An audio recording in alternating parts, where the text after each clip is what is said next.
Hello and welcome. Let's make a pizza today. I haven't had a deep dish pizza in a while, so let's make one of those. I'm going to call this easy deep dish pizza because I'm not going to make a homemade crust from scratch. I'm not going to make my own homemade pizza sauce. I'm not going to go out and milk a cow and make my own cheese, and I'm not going to go out and slaughter a hog and make my own sausage. I'm just going to use stuff that you can find in the grocery store. It's readily available. So let's get started here. I've got a 10-inch cast iron skillet that I liberally coated with butter flavored Crisco. In this bowl I've got some dough, and this is made with this 2 packets of this Betty Crocker pizza crust mix, and there's several different mixes you can get at the store. I've used this for a while and had pretty good success with it.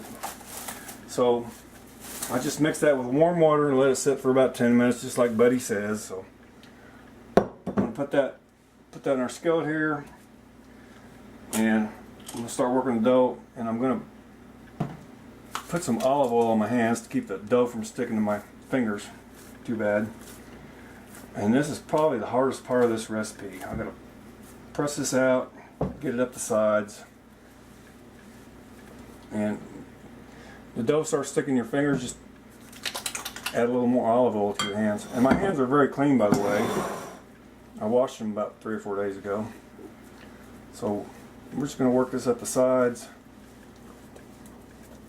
the bottom, get it all worked in good. This is, like I said, this is probably the hardest part. It takes a few minutes.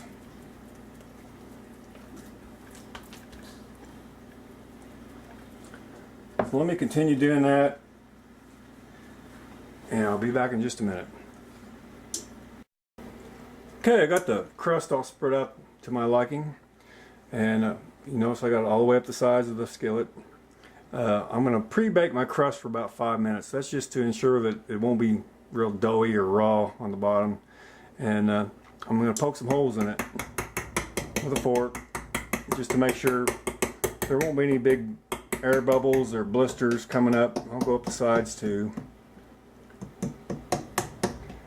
And I got my oven preheated to 425 degrees, and I'm going to stick it in there for about 5 minutes, and then I'll be back and we can start building our pizza. Okay, our pizza was in the oven for about 5 minutes, and you can see it's still raw, but see, it's not tacky anymore. It's not trying to stick to my fingers. Not quite as doughy as it was when it was completely raw. So now it's time to start building our pizza. We've got a 2-pound bag of mozzarella cheese here. I'm not going to use all that. But a traditional Chicago style deep dish pizza, cheese goes on the bottom. So that's where I'm going to start.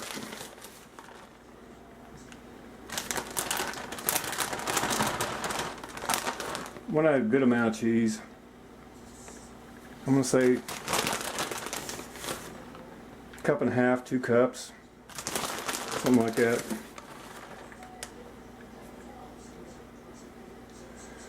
And now, time to add some meat.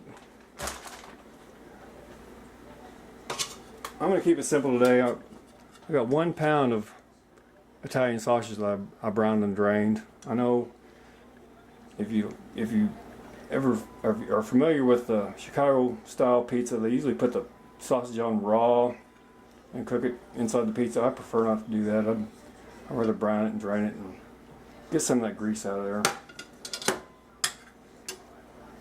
And at this point you could add pepperoni, peppers, tomatoes, onions, whatever you like, mushrooms. I'm just going to keep it simple today and just have a Italian sausage and cheese.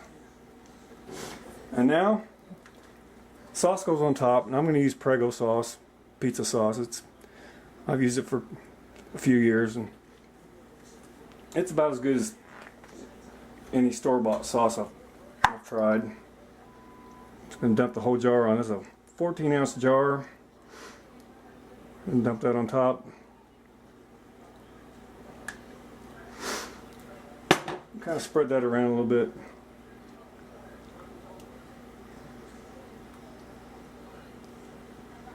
Get it out to the edge, get it even. take your time making your pizza. You're not some high school kid working at a pizza place trying to earn gas money. Just take your time and make it the way you like it. Okay, so I'm going to add one more thing, and this is the one thing you probably can't find in your grocery store. I'm going to add some Tango Spice Company Roma's Burning Italian seasoning. And like I said, you probably can't find this at your grocery store. I know I can't find it in mine, but if you want some, you need to visit Tango Joe at tangospicecompany.com. Highly recommend this stuff. You can take a cheap jar of pizza or pasta sauce and add some of this and really make it special. And that's optional. So I'm going to stick this back in the oven at 425 for about 20 minutes, and I'll show you what it looks like. Okay, there's our pizza after 20 minutes hot out of the oven. While it's still hot, I'm going to hit it with some of this grated Parmesan Romano. And once again, it's not the freshly grated stuff, it's the stuff in the plastic container. Just going to hit it with a coating of that.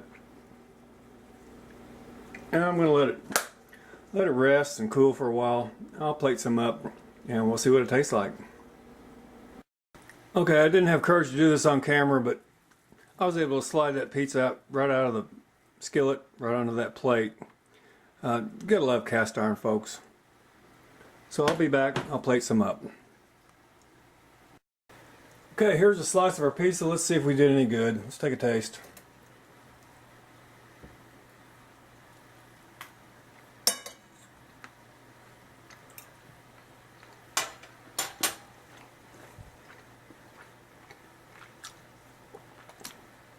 That's really good. It's a good deep dish pizza. And like I said, I didn't create some artisan pizza with homemade ingredients and all that kind of stuff. It's just something you can make at home with stuff from the grocery store. It tastes better than the stuff that comes in a cardboard box that the guy delivers to your door. It doesn't take that long. It's not that hard. So I hope you give it a try. And as always, I thank you for watching. I'll see you next time. Bye-bye.